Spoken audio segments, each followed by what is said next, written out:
오늘 교과 연구 시간에 오신 성도님들을 주님의 이름으로 환영합니다.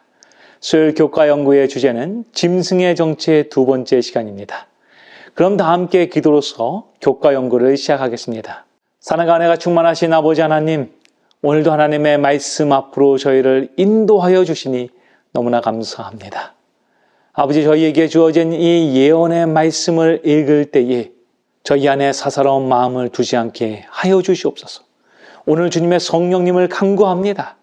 그 주님께서 우리의 마음에 임재하여 주셔서 믿음으로 이 말씀을 읽게 하시고 이해하게 인도하여 주시옵소서.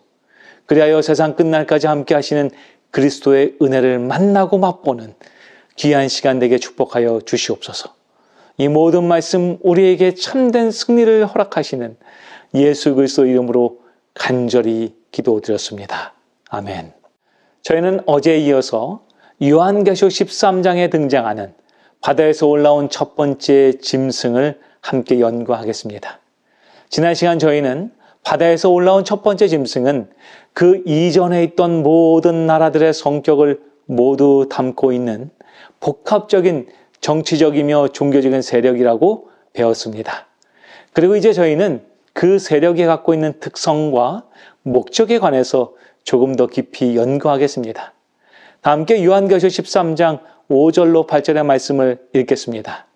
또 짐승이 과장되고 신성모독을 말하는 입을 받고 또 42달 동안 일할 권세를 받으니라. 짐승이 입을 벌려 하나님을 향하여 비방하되 그의 이름과 그의 장막 곧 하늘에 사는 자들을 비방하더라. 또 권세를 받아 성도들과 싸워 이기게 되고 각 족속과 백성과 방언과 나라를 다스리는 권세를 받으니 죽임을 당한 어린 양의 생명책의 창세 이후로 이름이 기록되지 못하고 이 땅에 사는 자들은 다 짐승에게 경배하리라. 어제 저희가 함께 연구한 것처럼 이 짐승은 로마 교황권의 세력을 의미합니다.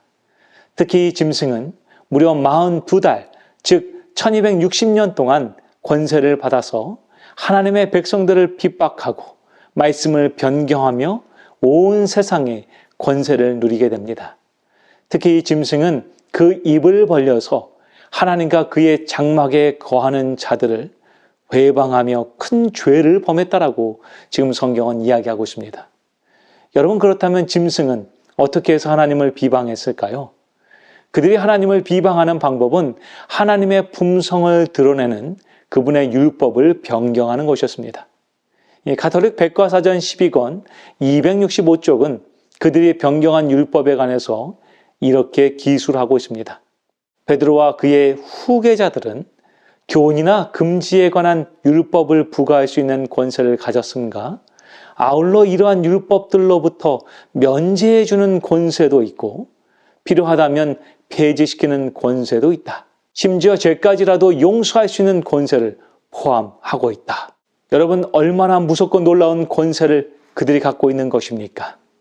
그들은 율법을 부과하는 권세뿐만이 아니라 그 율법을 폐지시키는 권세 역시 갖고 있었다라고 주장하고 있는 것입니다.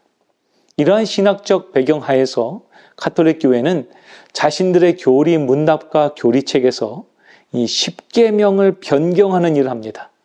바로 이 제2계명을 그들이 삭제한 것인데요. 그 이유는 10계명에 기록된 대로 우상을 만들거나 섬기지 말라는 이 계명이 그들 숭배하는 마리아 상과 각종 성자들의 상을 정죄하고 있기 때문입니다.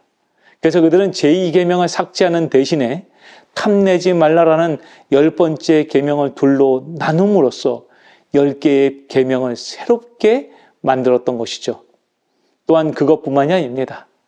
그들은 4번째 계명인 안식일을 기억하여 거룩히 지키라는 하나님의 명령을 주일을 지키라는 계명으로 변경합니다. 바로 하나님을 예배하는 창조의 기념일을 자신 스스로 폐지하고 새로운 주의 날을 만들게 된 것이죠. 그것에 관해서 교부들의 신앙은 이렇게 기술하고 있습니다. 주일, 즉 일요일 예배를 거룩하게 지키는 것은 신자의 가장 중대한 의무이다. 그러나 주일 예배는 성경에 근거한 것이 아니다. 성경의 예배일은 토요일이지 일요일은 아니다. 또한 존 오브라이언의 억만인의 신앙은 이렇게 기술합니다. 주일 곧 일요일 예배는 가톨릭 교회의 권위로 만든 것이다. 또한 교황 베네딕토 16세는 2012년 6월 6일 로마 성 베드로 광장에 모인 15,000여 명의 군중들을 대상으로 이러한 연설을 합니다. 일요일은 주님의 날이자 남녀 인류의 날로 모든 사람이 자유를 누리고 가족을 위해서 또 하나님을 위해 자유로워야 하는 날입니다. 일요일을 성수함으로 우리는 인간의 자유를 수호합니다. 여러분, 지금 저희가 읽은 이 모든 문구들은 무엇을 의미하고 있습니까? 그것은 바로 그들이 주장하는 주일 곧 일요일 예배는 성경에서 기록된 것이 아니라는 것입니다. 가톨릭의 권위로 만들어졌으며 하나님의 말씀을 대리자인 교회의 권위로 하나님의 계명과 말씀을 변경하면서 만들게 된 예배라는 것이죠. 하지만 그들은 단순히 하나님의 법을 변경한 것뿐만이 아니라 그 변경된 법을 어길 경우에 매우 무서운 처벌 또한 경고합니다. 특히 211대 교황 바오로 2세는 자신의 사도 서신에서 다음과 같이 천주교의 법령을 발표했습니다. 진리 곧 거룩한 가톨릭 신앙을 부인하거나 의심하거나 그리스도인 신앙을 완전히 거부하거나 법에 의하여 경고받은 다음에도 본인의 입장을 바꾸지 않는 자는 출교시킴으로써 이단자 또는 배도자로 처벌해야 한다. 성직자의 경우에도 예외 없이 기타 벌금형에 처한다. 이처럼 그들이 세운 법을 어길 시에는 그리스도인들에게 가톨릭 교회는 그 교회의 권위를 무시한 것으로 간주해서 잔인하게 고문하며 학살했던 것입니다. 그래서 게이네스는 그의 책 시대의 임박한 종말 204페이지에서 그 사건을 이렇게 기록합니다. 로마 교황은 자신의 양심적으로 믿는 신앙 때문에 로마 교회가 강요하는 가르침과 우상 숭배를 받아들이지 아니하고 하나님의 말씀에 근거하여 성서를 높이 쳐들며 죽음도 불사하면서 죄를 대항하여 비로소 항거한 5천만 명 이상의 남녀들을 종교 암흑 시대 동안에 살생한 것으로 추산된다. 여러분, 이처럼 무섭고 놀라운 일이 교회의 권위라는 말로 포장되어서 하나님의 백성들을 죽이며 핍박하는 데 사용된 것입니다. 그렇기 때문에 하나님께서는 요한계시록이 기록된 이후에 믿음의 생애를 살아갈 그분의 백성들을 위해서 바다에서 출몰할 짐승에 관하여 자세히 알려주심으로 믿음으로 장차 그들 앞에 펼쳐질 고난과 환난을 준비하며 말씀 위에 굳게 설 것을 권면하고 계신 것이죠.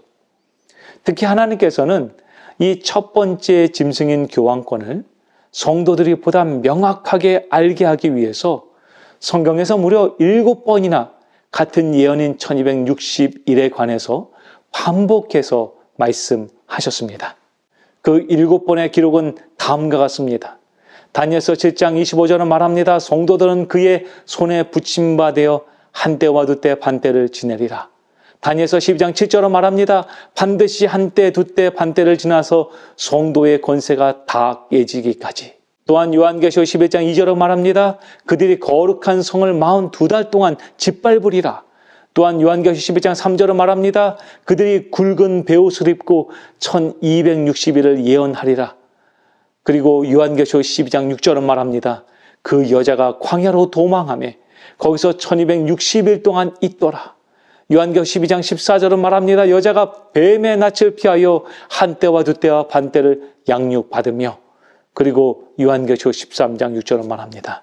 짐승이 신성 모독하는 입을 받고 42달 동안 일할 권세를 받으니라. 여러분, 하나님께서는 1260년 동안 성도들 핍박하는 작은 뿔의 모습을 지금 여러 가지의 모습으로 7번이나 성경에서 반복하여 두심으로써 그분을 진정으로 따르고자 하는 진실한 그리스도인들을 작은 뿔의 기만으로부터 보호하고자 계획하셨던 것입니다. 그래서 1260년을 가리키는 이 7개의 성경 구절 모두가 여자로 표현된 하나님의 참 백성들이 작은 뿔, 교황권의 권세를 피하여 깊은 곳이나 계곡으로 숨어 들어가 하나님의 진리를 보존하고 자신들의 신앙을 유지하게 될 것이라고 예언하고 있는 것이죠. 사랑하는 미주교회 성도 여러분이시여, 우리 주님은 그분의 예언을 통하여 살아있는 그분의 자녀들을 보호하시고 보존하셨던 것입니다. 또한 그분의 자녀들이 이 마지막까지 하나님의 계명을 지키며 예수의 증거를 갖고 믿음 가운데 굳게 서 있을 것을 우리 주님은 지금 요청하고 있는 것이죠. 그렇기 때문에 우리는 교회의 전통, 교회의 권위를 우리의 신앙의 기준으로 절대로 삼으면 안 됩니다. 우리의 기준은 언제나 그리고 항상 하나님의 말씀이어야만 합니다. 교회증언 1권 223페이지에는 이렇게 권면합니다. 대쟁투는 하나님의 계명과 짐승의 요구 사이에 존재한다. 용이 성도들을 상대로 싸우는 것은 그들이 십계명 전체를 지키고 있기 때문이다. 만일 성도들이 표준을 낮추고 그들의 믿음의 특성을 양보할 것 같으면 용은 잠잠할 것이다. 그러나 그들이 용감하게 표준을 높이고 법안권의 제도를 존중하고 있는 개신교를 대항하여 그들의 깃발을 펄럭 여야 하기 때문에 그들은 용의 분노를 자극할 것이다. 사랑하는 성도 여러분이시여, 우리는 우리의 표준을 낮추지 말고 우리의 표준을 하나님의 말씀 위에 둬야 합니다. 비록 요한이 예언한 대로 이 1260년의 예언이 정확하게 이루어지며 잔인하리만큼 많은 성도들이 고난을 당하였지만, 여러분, 우리는 그 예언을 통해서 반드시 발견해야 된 것은 우리의 표준을 그래서 낮추는 것이 아니라 그들을 끝까지 보호하시며 보존하시는 하나님이 계심을 우리가 믿어야 한다는 것입니다. 그렇기 때문에 요한계시록 13장의 첫 번째 짐승에 관한 예언은 다음과 같은 말씀으로 맞춰진다는 것을 우리는 기억해야 되는 것이죠. 요한계시록 13장 9절과 10절은 이렇게 말합니다. 누구든지 귀가 있거든 들을지어다. 사로잡힐 자는 사로잡혀 갈 것이요 칼에 죽을 자는 마땅히 칼에 죽을 것이니 성도들의 인내와 믿음이 여기 있느니라. 여러분, 얼마나 놀라운 간증이요 약속입니까? 그 고난과 핍박의 시간 속에서도 하나님의 말씀을 끝까지 지킨 성도들의 인내와 믿음이 여기 있다라고 성경은 말합니다. 그들은 비록 하나님의 말씀 때문에 죽임을 당하게 됩니다. 하나님의 말씀 때문에 사로잡혀 가게 됩니다. 하지만 그들은 하나님의 말씀을 끝까지 지키며 결국 하늘의 천사와 하나님께 인정을 받습니다. 성경은 말합니다. 성도들의 인내와 믿음이 여기 있다는 것입니다. 오늘 우리가 다시금 이 예언의 말씀을 기억하고 바라봄으로 말미암아서 우리 역시 성도들의 인내와 믿음이 여기 있다라는 그 간증을 듣게 되는 그러한 믿음의 사람이 되길 소망합니다. 우리 주님은 우리의 선조들에게 함께 하셨듯이 오늘 우리와 함께 하십니다. 다 함께 기도하겠습니다. 사랑하는 아버지 하나님, 요한계시 13장의 예언의 말씀을 통하여서 주님을 사랑하는 주님의 남은 백성들을 보존하여 주시고 그들의 고난 가운데 함께 하시는 주를 발견하게 하시니 아버지 감사합니다. 오늘 저희도 믿음의 선조들의 모습을 바라보며 다시금 하나님의 말씀과 예수의 증거를 들고 믿음 가운데 서 있는 믿음의 자녀가 되기로 결심하였습니다. 아버지, 저희의 삶 가운데 있는 유혹과 고난의 골짜기를 주님을 바라보며 통과할 수 있게 믿음을 더하여 주시옵소서. 주님, 저희는 연약합니다. 하지만 처음이요 나중이신 어제도 오늘도 내일도 동일하신 우리 주님을 의지하며 승리하기를 소망합니다. 저희에게 믿음의 믿음을 더하여 주시옵소서. 이 모든 말씀 우리를 사랑하시는 주 예수 그리스도의 이름으로 간절히 기도드렸습니다. 아멘.